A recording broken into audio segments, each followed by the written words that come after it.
Това е старият органайзер за документи за автомобила на моят мъж, а това е новият му, който след малко ще му подаря.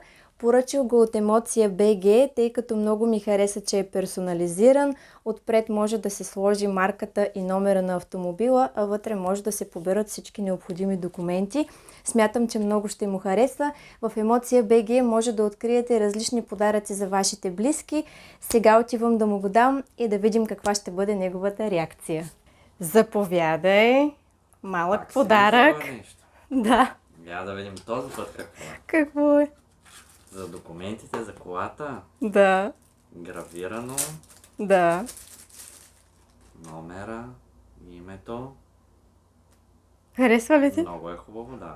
Много добре измислено. Да, знам, че гледаше подобни наскоро. Може да вземеш и за себе си. О, ще се взема. Даже отивам да поръчам и за мама ще взема нещо.